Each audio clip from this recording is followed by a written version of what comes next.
आप प्लीज मुझे बता दीजिए कि मेरा कमरा कहाँ है। आकाश ने एक पल के लिए सोचा और रिया से कहा,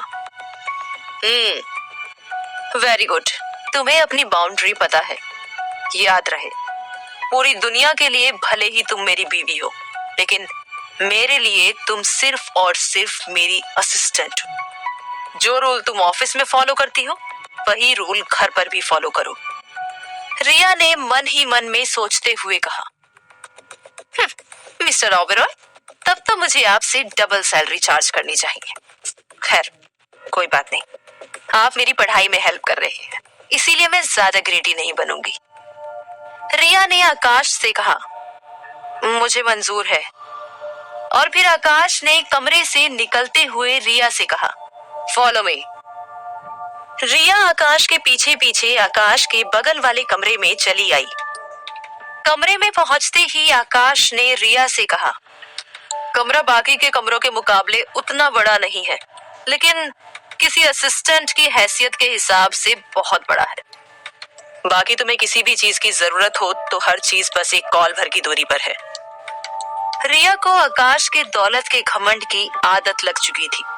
उसने आकाश से एहसानमंद होने के भाव से कहा, थैंक यू मिस्टर ओबेरॉय, अपनी असिस्टेंट का इतना ख्याल रखने के लिए। आकाश ने कुछ भी नहीं कहा। वो कमरे से बाहर निकलने ही वाला था कि उसे कुछ याद आया।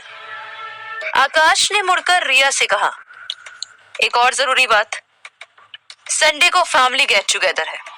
उम्मीद करता हूं कि तुम सबसे ओबेरॉय की तरह बिहेव करोगी। इतना कहकर आकाश कमरे से निकल गया। अपने नए आशियाने में रिया खिड़की के पास दीवार का सहारा लेकर शांत बैठी थी। आकाश सच कह रहा था, ये कमरा उसकी हैसियत से कहीं ज्यादा बड़ा था। कमरे की दीवार में व्हाइट और लाइट ब्लू कलर का पेंट था। दीवार पर एंटिक पेंटिंग लटकाई गई थी। कमरे की सीलिंग बहुत ही शानदार थी। बाथरूम में इतना स्पेस था कि अगर कोई बाथटब में सो जाए तो सुबह से पहले उसकी नींद ही ना खुले। ऐशो आराम की सारी चीजें रिया के सामने थी, लेकिन फिर भी रिया के मन में उदासी थी। रिया ने उदास मन से अपने आप से कहा, समझ ही नहीं आ रहा कि किससे बात करूं। आकाश की बातों से इतना तो मैं समझ गई हूं कि इस घर में बहुत ज्यादा लोग नहीं हैं। अगर होते तो आकाश मुझे संडे गेट टुगेदर के लिए तैयार रहने के लिए नहीं कहता। क्या फायदा ऐसा महल जैसा आशियाना बनाकर, जहां महल की रौनक बढ़ाने के लिए लोग ही ना हो। ऐसा महल सिर्फ शो पीस रह जाता है।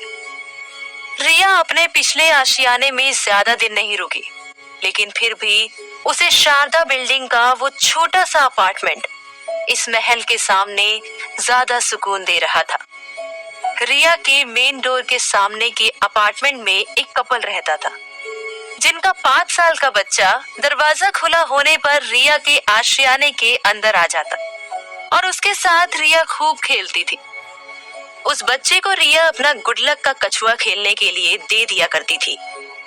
रिया की खिड़की के सामने ही दूसरा अपार्टमेंट था, जहां सामने रहने वाली एक अधेड़ उम्र की औरत हर रोज हारमोनियम पर क्लासिकल सॉन्ग गाया करती थी और रिया खिड़की से उसे सुना करती थी।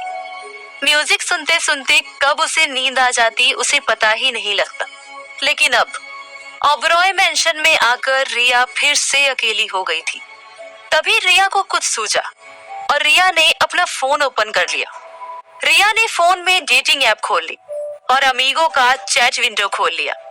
रिया ने अमीगो को मैसेज किया, आज ही मैंने घर में शिफ्ट किया है, लेकिन इस घर में वो रौनक नहीं है जो वहां थी।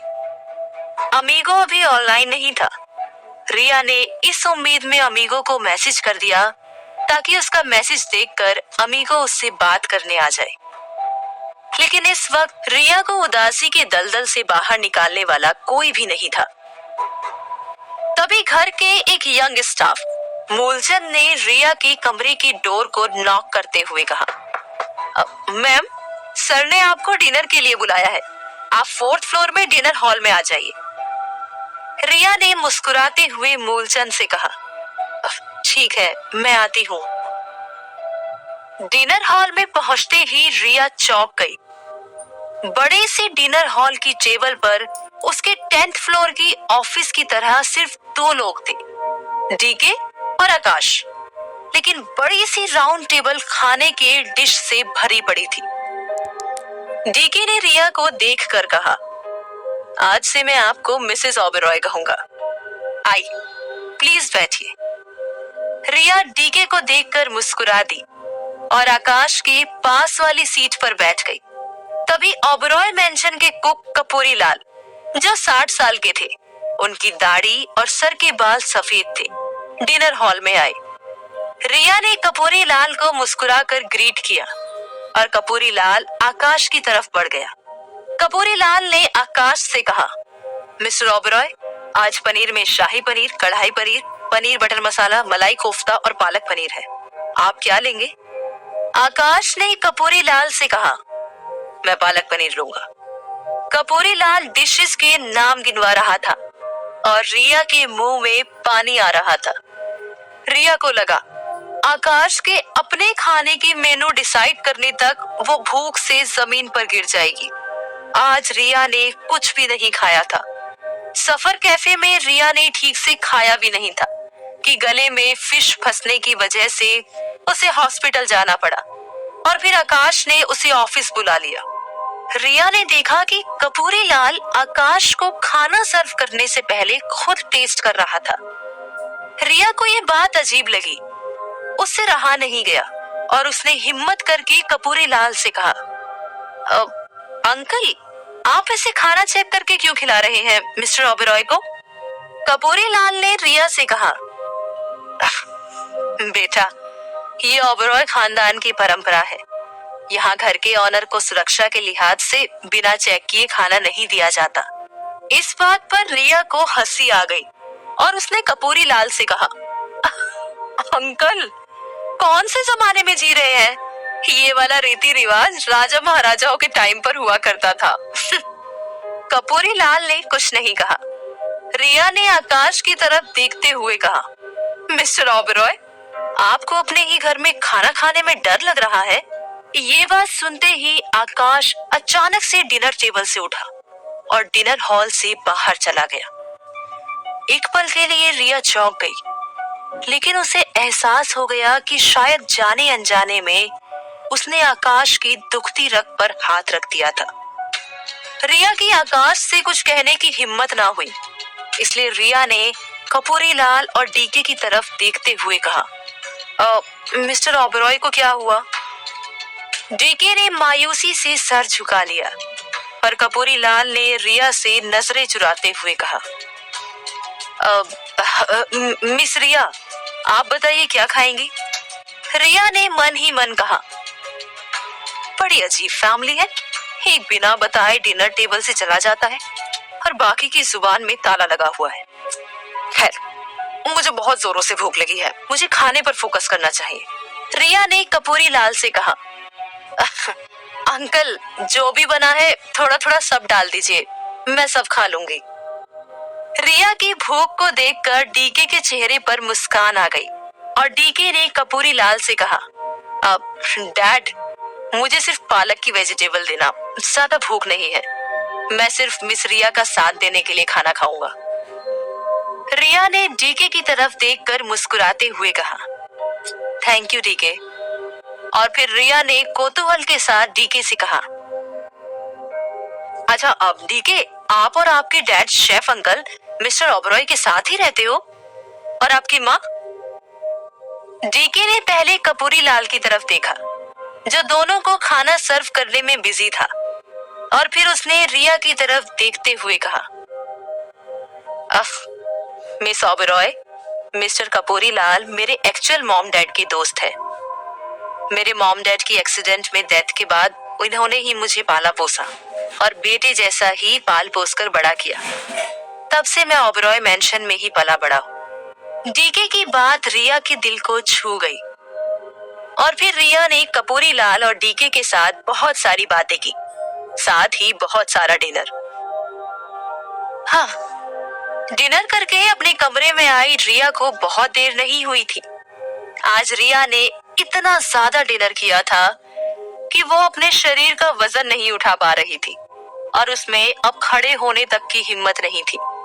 रिया बिस्तर पर सो जाना चाहती थी, लेकिन तभी आकाश रिया के कमरे में आया और उसने रिया से कहा, चलो मुझे वॉक पर ले चलो।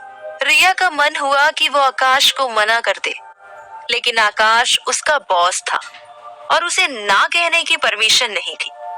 रिया ने खींचे हुए मन से आकाश की व्हीलचेयर के हैंडल पकड़ लिए और उसे आकाश की व्हीलचेयर को पुश करना पड़ा, क्योंकि आकाश ने जानबूझकर व्हीलचेयर को मैनुअल मोड में कर दिया था।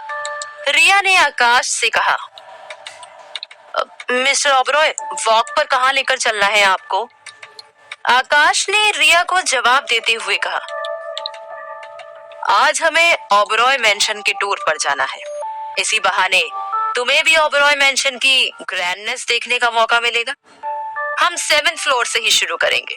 रिया ने आकाश की व्हीलचेयर को पूरे 7th फ्लोर में घुमाया और फिर आकाश ने रिया को लिफ्ट से 6th फ्लोर में चलने के लिए कहा और रिया को 6th फ्लोर का टूर करवाया।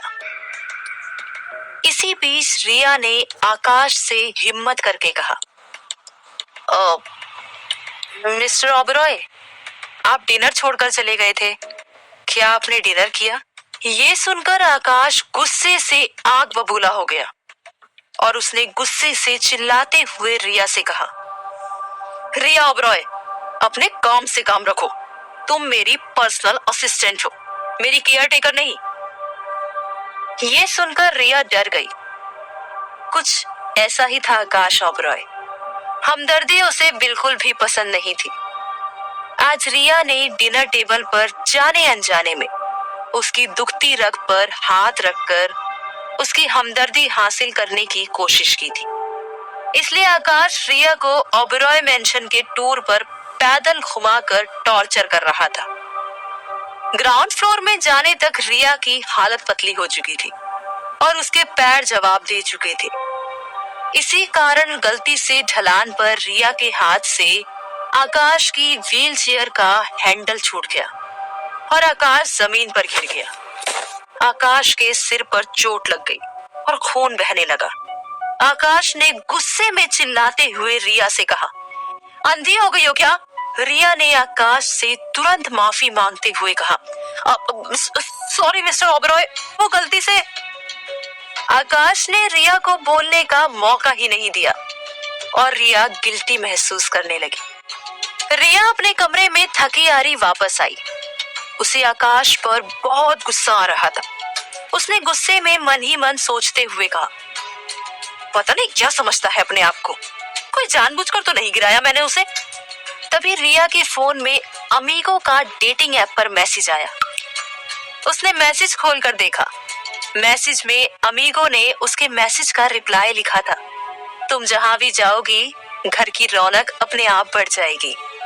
अमीगो का रिस्पॉन्स पढ़कर रिया के चेहरे पर मुस्कान आ गई। रिया ने मैसेज में लिखा, आज तक हम कभी मिले नहीं, लेकिन फिर भी तुम्हें मुझ पर इतना यकीन क्यों है?